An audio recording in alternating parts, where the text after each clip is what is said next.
Livro do profeta Obadias. 31º livro da Bíblia. Neste livro acompanhamos a história do profeta Obadias e suas profecias voltadas para o reino de Edom e os edomitas. Os israelitas eram descendentes de Jacó e os edomitas descendentes de seu irmão Esaú. A autoria do livro é atribuída a Obadias, sendo este o menor livro do Antigo Testamento. Através de um capítulo, podemos entender que tal divisão entre descendentes gerou conflitos entre os povos. O profeta teve previsões em relação aos edomitas, devido à crueldade com que trataram os outros povos. Quando os israelitas foram levados para o cativeiro na Babilônia, o reino de Edom nada fez para ajudar e se alegrou com os problemas enfrentados por eles. Obadias profetiza a queda e a completa destruição de Edom, devido à sua arrogância, orgulho e crueldade em relação aos israelitas. Além disso, mostra que após a queda de Edom, Israel será restaurada. Portanto, neste livro podemos entender as profecias dadas pelo profeta Obadias ao reino de Edom, mostrando a necessidade de termos compaixão e solidariedade com os próximos.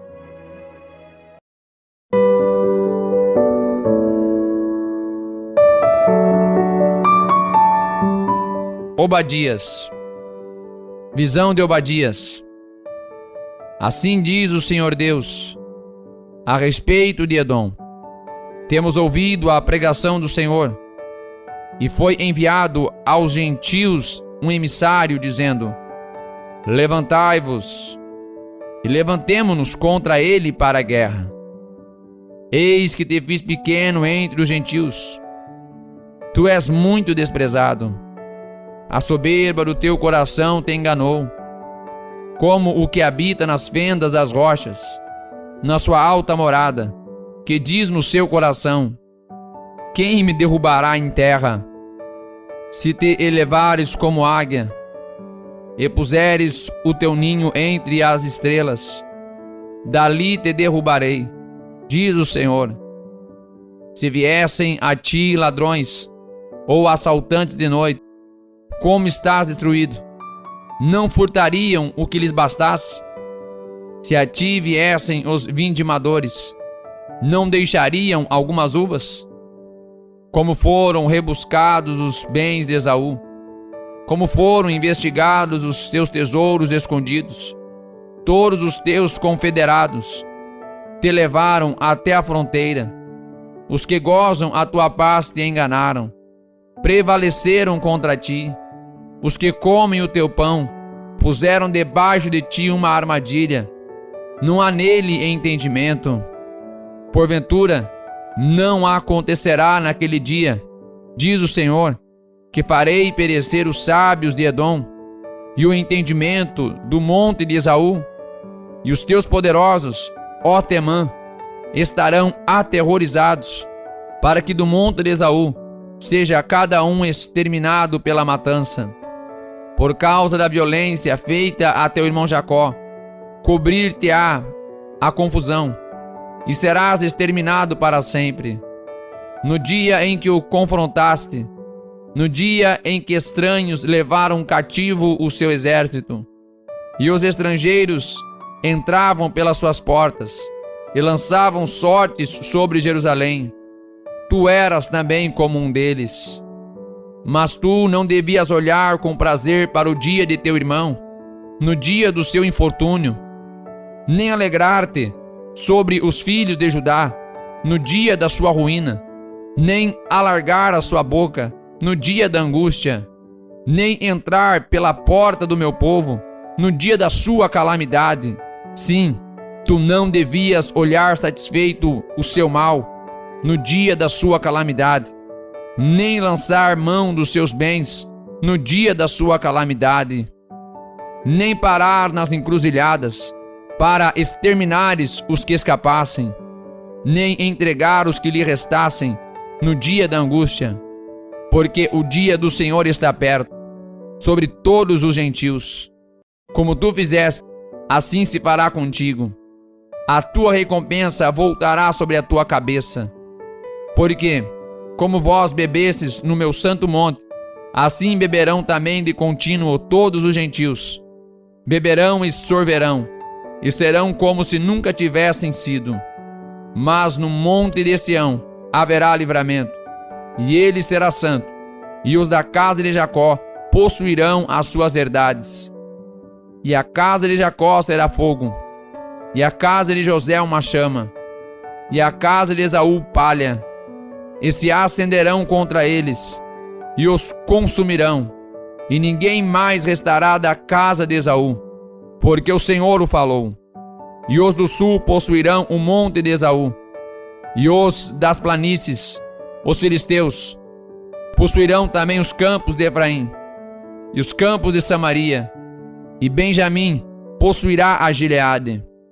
E os cativos deste exército, dos filhos de Israel, possuirão os cananeus, até Zarefate, e os cativos de Jerusalém, que estão em Sefarade, possuirão as cidades do sul. E subirão salvadores ao monte Sião, para julgarem o monte de Esaú, e o reino será do Senhor.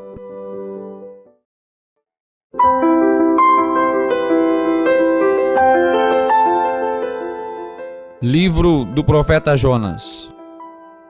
32º livro da Bíblia. Neste livro acompanhamos a história de Jonas e todas as situações que enfrentou ao inicialmente se recusar a ir para Nínive, a pedido de Deus. A autoria do livro é atribuída a Jonas. Ao longo de 4 capítulos, vemos que o Senhor escolhe Jonas para que ele vá a Nínive pregar sobre o arrependimento e amor de Deus para a população. Mas Jonas recusa o pedido por temer que o povo o considere como inimigo. Com isso, ele foge em um barco para outra cidade. Mas uma tempestade atinge o barco, e Jonas, por ser considerado o causador do problema, é lançado ao mar e acaba sendo engolido por um grande peixe, ficando no ventre do animal por 3 dias e 3 noites. Durante esse período, Jonas se arrepende de suas atitudes e dá recusa ao pedido do Senhor, e acaba sendo liberado do ventre do animal. Assim ele decide ir para Nínive e prega a todos sobre a necessidade do arrependimento e das consequências que o pecado traria para todos. Os ninivitas se arrependem e Deus os livra do castigo que seria dado. Portanto, neste livro podemos acompanhar as histórias vivenciadas por Jonas, trazendo como importante lição a segunda chance que Deus concede para aqueles que se arrependem dos seus pecados, podendo assim desfrutar da sua misericórdia e seu amor.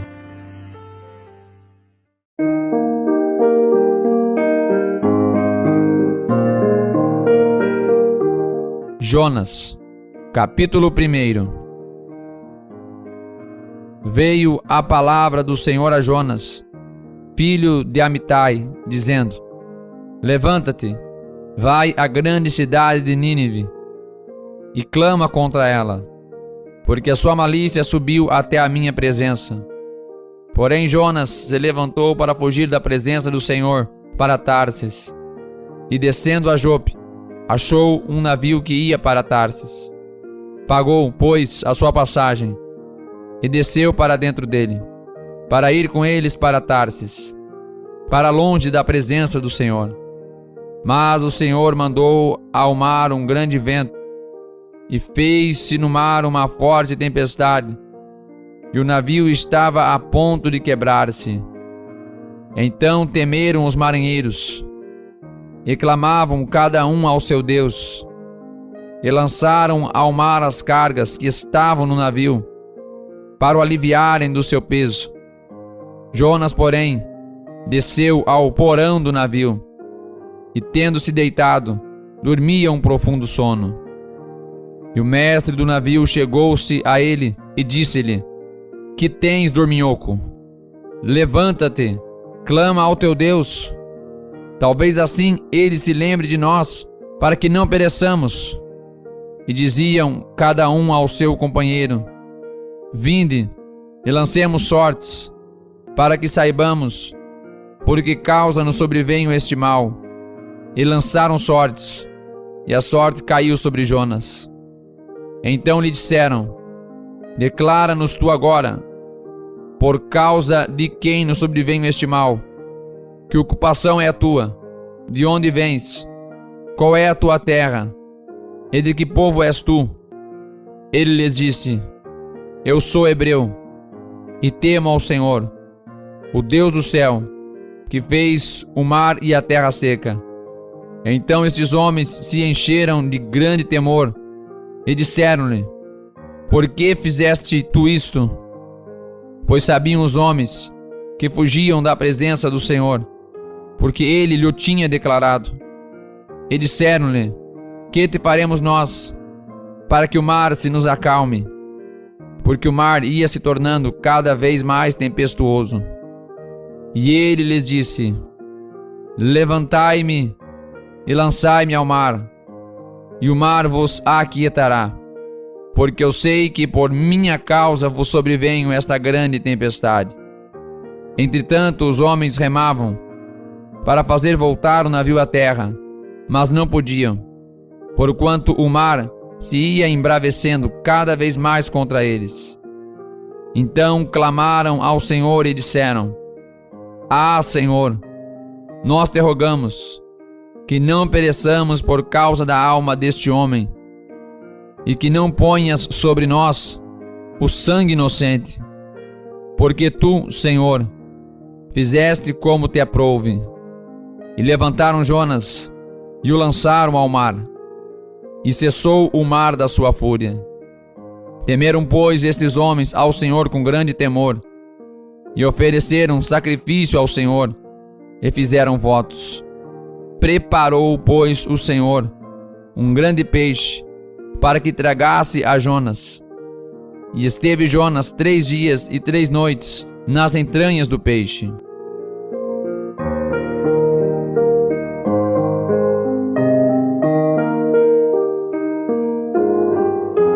Jonas, capítulo 2.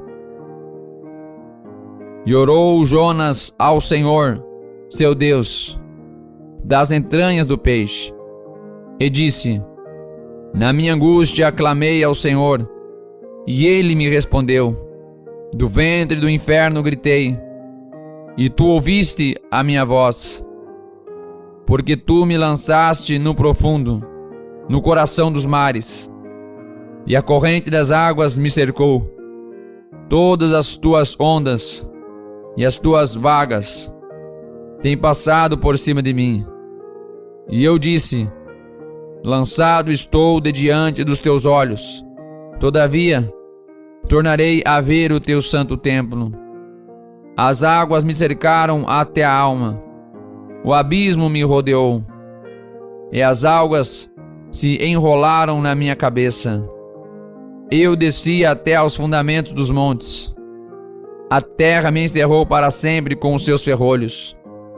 Mas tu fizeste subir a minha vida da perdição, ó Senhor meu Deus.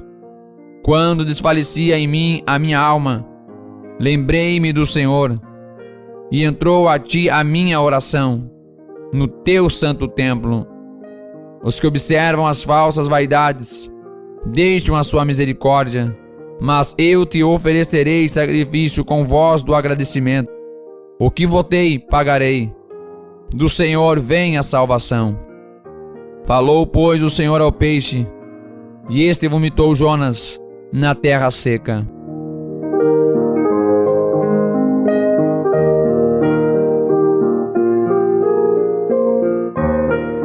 Jonas, capítulo 3. E veio a palavra do Senhor segunda vez a Jonas, dizendo: Levanta-te e vai à grande cidade de Nínive, e prega contra ela a mensagem que eu te digo. E levantou-se Jonas, e foi a Nínive, segundo a palavra do Senhor. Ora, Nínive era uma cidade muito grande, de 3 dias de caminho. E começou Jonas a entrar pela cidade, caminho de um dia, e pregava, dizendo: ainda há 40 dias, e Nínive será subvertida. E os homens de Nínive creram em Deus, e proclamaram um jejum, e vestiram-se de saco, desde o maior até ao menor. Esta palavra chegou também ao rei de Nínive, e ele levantou-se do seu trono, e tirou de si as suas vestes, e cobriu-se de saco, e sentou-se sobre a cinza, e fez uma proclamação que se divulgou em Nínive, pelo decreto do rei e dos seus grandes, dizendo: nem homens, nem animais, nem bois, nem ovelhas provem coisa alguma, nem se dê alimentos, nem bebam água, mas os homens e os animais sejam cobertos de sacos, e clamem fortemente a Deus, e convertam-se, cada um do seu mau caminho, e da violência que há nas suas mãos. Quem sabe se voltará a Deus, e se arrependerá, e se apartará do furor da sua ira, de sorte que não pereçamos. E Deus viu as obras deles, como se converteram do seu mau caminho. E Deus se arrependeu do mal que tinha anunciado lhes faria, e não o fez.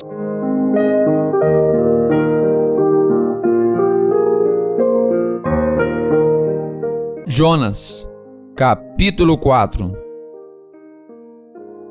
Mas isso desagradou extremamente a Jonas, e ele ficou irado, e orou ao Senhor e disse: ah, Senhor, não foi esta a minha palavra estando ainda na minha terra?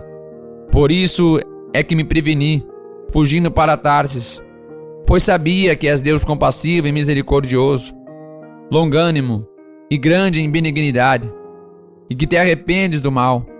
Peço-te, pois, ó Senhor, tira a minha vida, porque melhor me é morrer do que viver.